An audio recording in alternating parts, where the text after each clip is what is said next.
Welcome back, everyone. Hope you're doing amazing. Were the Ottomans a Roman dynasty? That is the question. I don't even have the context here. This is Premodernist. I'm Shields.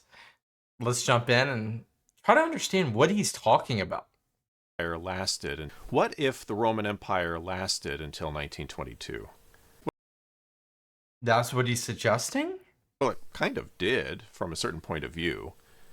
The Ottoman Empire can be seen as a continuation of the Roman Empire. Now, I know what you're thinking.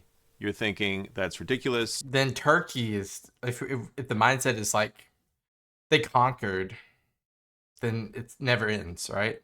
And this is clickbait and it's a bunch of crap, but just hear me out. There is a reason for seeing the Ottoman Empire in that way. First, let me give you a recap. The Roman Empire split into two parts at the end of the 4th century. There was a western half and an eastern half. The western half dissolved, and then the eastern half continued on throughout the Middle Ages. I talked about this in a previous video, where the Byzantine Empire, what we call the Byzantine Empire, was at the time called the Roman Empire. I mean, back in the Middle Ages, people didn't think of the Roman Empire as something that had happened in the distant past. They thought of the Roman Empire as something that existed then in their own day. It was a contemporary thing. In Eastern Europe and the Eastern Mediterranean, they thought of the Roman Empire as what we call the Byzantine Empire. And then in Western Europe, after the year The HRE. 800, they thought of the Roman Empire as what we call the Holy Roman Empire. The Eastern Roman Empire continued on up until the 1400s, when the Ottomans captured Constantinople, which was the capital of the Byzantine Empire, or Eastern Roman Empire. And it was just that, by the way. Like in 1453, you don't have a huge swab of territory. You really just have like a little tiny bit of, you have a metropolitan area. That's it. That's all you have. You have Constantinople. And of course the HRE, which is the complete inverse here, you have until 1802? Something like that. 1804? And took it over and made it their own capital. There were a lot of people at the time who saw that as the moment in which the Eastern Roman Empire ended. But not everyone did. Now, just as an aside, I will note, there was the Empire of Trebizond, which some people have noted in comments in my other video. Yes, that did continue on for a few more years after that. So, okay, so these were like Constantinople, sorry, these are like Byzantine people. I don't think that would count. I don't count that. That's like saying, when did World War II end? Oh, there was this Japanese guy that was fighting the Pacific. He thought the war was never over. Nah, it was over. And the same thing here, 1453. There were also some little pockets of territory that had been part of the Constantinopolitan Byzantine Empire, the Byzantine Empire Center in Constantinople, that had held on in the various Aegean islands, for example, for a while after 1453. I mean, you can count them, but you can't, but there's still a line in the sand. There's got to be the line in the sand. But for the most part, 1453 is considered the watershed moment. Yes. When Byzantium ended. However, the Ottomans did not consider themselves to have ended the empire. They consider themselves to be continuing on the Roman Empire. Is that similar to like Alexander is a pharaoh? You know what I'm saying? Like Alexander the Great conquers Egypt, he's a pharaoh. Because that's not the same. So they took power, they took over in Constantinople, and then they continued ruling as Roman rulers, along with other titles. That's why. Now, what's the logic behind that? How could the Ottomans justify calling themselves Romans? Yeah, I don't buy it. There are a couple reasons for that. The main reason was geographic. The country that we call the Byzantine Empire, like I said, that wasn't called the. It was Eastern Roman. It was in a place that originally was called Byzantium, and it was called Byzantium for the longest time, even in the early Greek archaic, like ancient times. Byzantine Empire at the time, and the country that they ruled was called the country of the Romans, which is Romania in English. Now, we have a country today called Romania, and that's a source of confusion here. In Latin, it was pronounced Romania. In Greek, it was Romania. But it all meant the same thing, land of the Romans, the land where the Romans live. And when other regimes came in and took over portions of that territory, they would typically call themselves rulers of Romania or Romania. That's different though. It's not. And I'm not trying to just find a way to disagree. It's just not true. An example of this is after the Fourth Crusade in 1204, the regime that took power in Constantinople was a Catholic regime with a new imperial dynasty that came from Western Europe. And historians today call that the Latin Empire, but at the time they called themselves Romania. And again, not in the sense of the modern day Romanians of the Balkan Peninsula, but in the sense of the land of the Romans, Romania. Another example of this is when the Turks came in from the east and invaded Anatolia. They consider themselves as ruling Roman territory. Yeah, it's different. That's the Sultanate of Rum you're talking about, and that became something different though. One of these Turkish principalities was the Danishmendids, who ruled in Cappadocia in the eastern part of the Anatolian plateau. You can see on this coin that they call themselves rulers of the Romans. The inscription on the coin says, Homelikis Passis Romanias ke Anatolis Mahamatis. The king of all of Rome, and here you see the word Romania, and Anatolia, Muhammad. Now, usually Islamic dynasties minted their coins with Arabic inscriptions. This coin was minted with a Greek inscription because they were a new dynasty in the area and all of their subjects were Greek-speaking Christians. So they were mindful. And did not understand Arabic. Another example, the most famous example from Anatolia is the Seljuks of Rum. And they're called Seljuks of Rum because Rum is the Arabic and Turkish word for Rome. I didn't know that. That's a good little fact right there we just learned. You may have heard of the poet Rumi. He's called Rumi because he came from Anatolia. So his name literally means Jalaluddin the Roman. Now, the Ottomans were one of these little Turkish principalities that eventually grew and expanded and took over the other ones and also took over the Byzantine Empire and took over the entire territory that had been Byzantine. So now they were ruling over Romania. But the thing is, that's not their primary. I think of it in primaries. Like their primary is Ottoman. They can have a tertiary, a secondary, whatever, but their primary is Ottoman. And then, again, in the late Byzantine period, another definition of what it meant to be Roman had to do with ethnicity. The Byzantines associated the concept of Romanness with what we would call Greekness. They literally called themselves Romans, Romei. And then they called their language, which we call Greek, they called it Romanica. So then the Ottomans came in and took over and conquered the Byzantine Empire. They also called them Romans. They called the Greeks Romans. So now they have a small population of Turks ruling over a large population of Greeks. That's a simplification of early Ottoman history, but for our purposes, let's just go with that. And in Turkish, the word for them was Rum, as I already talked about. So Rum was the term for Greeks. It was the term for Orthodox Christians. So the Ottoman sultans in the early days of the Ottoman Empire, 1400s, were ruling over Roman people, self-identified Roman people, speaking what they called the Roman language. So it only stands to reason that they were rulers of Romans. So those are basically the two reasons why the Ottomans would see themselves as Roman rulers. They're ruling over a geographical territory called Romania, or Land of the Romans, and the people that they ruled self-identified as Romans. I have a lot of quick things I want to say, but I'm going to wait till the end because I don't know if he's going to cover it. Now, perhaps the most obvious objection to this is that the Ottoman regime was quite different from the Byzantine regime. Okay, he's about to go it. So what I was going to say, we'll see if he covers it, but I was just going to say it's not the land of Christendom, right? You have Eastern Orthodox Christianity in the region, not Islam. So that's a huge thing, right? You have different architecture. You have different culture. You have different de facto languages.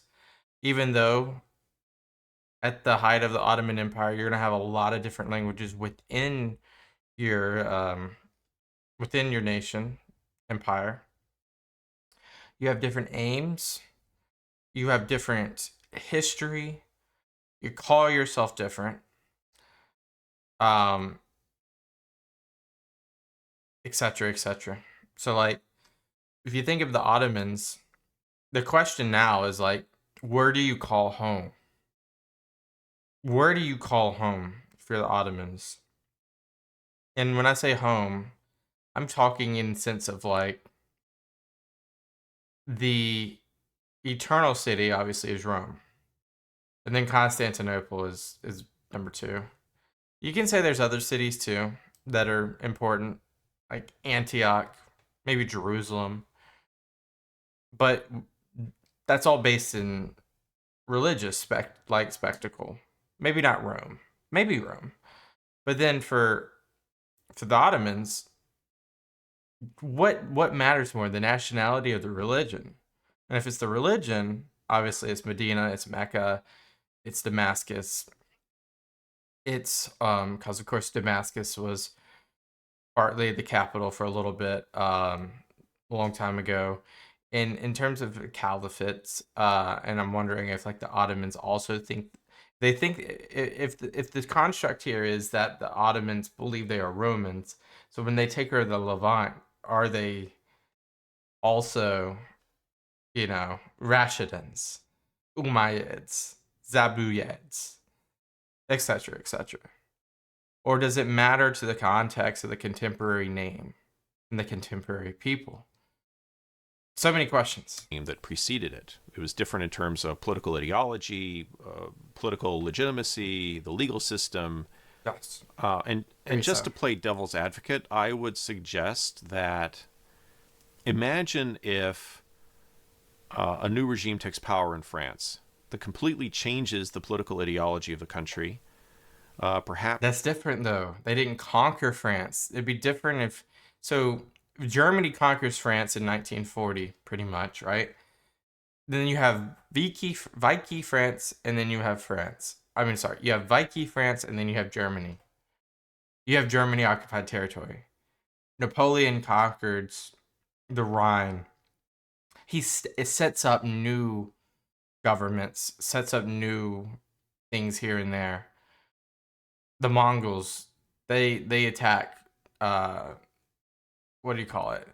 The Mongols attack pretty much anywhere. They set up new, like it's different because it's external to internal versus internal outwards. it completely upends the political hierarchy. Maybe it redraws the provincial boundaries and it does away with all the old provinces and That's easier to go back to. That's the thing, like because we've seen that 100 times. We've seen like we've seen like what's the Egyptian pharaoh that was obsessed with himself? Akhenaten. You guys know what I'm talking about. Very like uproots everything, religion, like government, culture.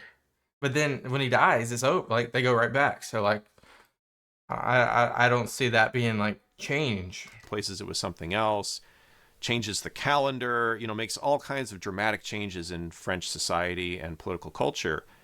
Would it still be called France? Probably. And if it wasn't, the 99% of the people still think it is. You could probably guess where I'm going with this. That actually happened in France, and they still called it France. Vichy France. France used to be a Catholic monarchy, and then it went through a series of revolutions and became a secular republic. The entire basis of its political legitimacy Oh, he's talking about the French Revolution. is completely different now. Its legal system is completely different now than it used to be. Yeah, the revolution was kind of like an echo chamber, I would say, because they were very much on the brink of, like, that's where you get true anarchy. That's where you get the the days of terror. That's where you get, or the Great Terror. That's where you get just let's wipe the slate clean. Let's try something new. And they actually had a religion. You can say they're non secular. They're not secular, but they actually built a religion within that itself. And I would argue that the change from Byzantine to Ottoman was no more dramatic than the change from Catholic monarchy to secular republic in France. Yeah, but it's not the same in both instances. Now, there's more of a. I get what he's saying, though. I get what he's saying. I want to give him the benefit of the doubt. They were definitely still Romans in their region, but they assimilated to Ottoman. They didn't stay Roman, right? It might seem like I'm trying to persuade you to think that the Ottomans really were a continuation of the Roman Empire. Yes. I'm not really trying to do that. I'm not trying to change your mind. There were two purposes in this video. One was to give you a little bit of information about the Ottomans and how they saw themselves. And by I really appreciate that. Ottomans, I mean the ruling dynasty of the Ottoman Empire. Yeah. Because they really did see themselves as Roman rulers. At least back in the 1400s, they saw themselves that way.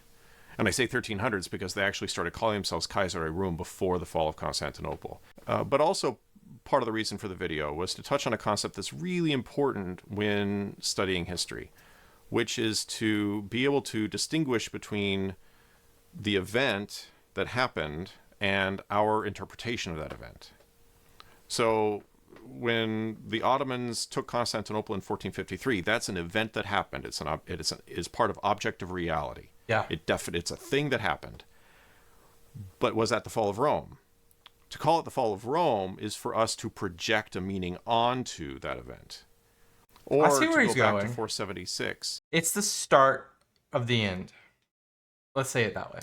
When Odoacer deposed Romulus Augustulus. That has often been seen as the fall of Rome, or at least the fall of the Western Empire. What actually happened was Odoacer overthrew Romulus Augustulus. That's the actual thing that happened. When we say that's the fall of Rome, that's a meaning that's coming out of our brains and that we're projecting onto that event. That's us as historians, as people in general, as society as a whole, creating meanings about the past. But it comes from us. So now my personal opinion is the Roman Empire ended in 1453 when the Ottomans took Constantinople. Okay. But I recognize that that's the meaning I'm giving to it. That's not intrinsic to the event itself. And someone can legitimately have a different perspective on that event. It wouldn't be right. Because the perspective is grounded in a foundation that I don't agree with. And that's not just because I'm an opinionated person on that, but more or less, like, all right, let's do a thought exercise, guys, if you guys are listening still. If you think the Ottomans, because I just want to see if there's anyone out there that thinks this way. If you think that the Ottoman Empire, which lasts until like 1922, so you have this huge 700, 800 year time, 600 year time, where you have the Ottoman Empire. You can't say it to like your 1400s anyway, because the Sultan of Rum, or actually the Sultan of Rum even predates Ottomans. So like, how far back do you go? Then you got the breadcrumb theory. Let's reverse it. If you think the Ottoman Empire was a continuation of the Roman Empire, tell me. See, that's the difference between me. I don't even think the HRE is the Western Roman Empire. It's a new thing. It's its own thing. Because it's a different time, it's a different place. It's part two. It's part two. At most, it's part two. But would you say that part two means a continuation? So many things to think about. And attribute a different meaning to it. We'll give those events certain significances, certain meanings, based on what else we have going on in terms of our political ideology, our cultural context and matrix that we live within, and the kinds of things we think are important versus less important. All those things play into how we interpret the past. A trained historian will be aware of those things, will be aware of those biases, and will recognize the difference between the objective historical event and the bias and the interpretation he brings to that event. So I think the Ottoman Empire was not a continuation of the Roman Empire. I think the Byzantine Empire ending in 1453, that's the end of the Roman Empire. Yes. But I recognize that someone else The Eastern, because the Western lasts until 1802 or 3 or whatever it was. with a different set of assumptions, with a different perspective on what it means to be Roman, could come to a different conclusion, and that's totally legitimate. Okay, so thanks for watching. Yeah, that's crazy. No, it's an interesting video. I like thought-provoking videos like this. I mean, you have Moscow thinking they're the third Rome, which you can also build a case for. You have, we did a video with Serbia for a little bit, and they believe for a little bit that they are a continuation of Rome. I mean, everyone believes that the continuation of Rome. All right, whether it's Ferdinand II, whether it's Vladimir, whether it's Suleiman, whoever it is, you can make you can make a perspective orientation towards that. However, we got to look at things two different ways. We got to look at things in possibilities, but we also have to look at things like straight fact, objectiveness, in terms of like a common language that we have to create between us. Appreciate you guys as always. Leave me some video suggestions down below. Peace out and bye bye.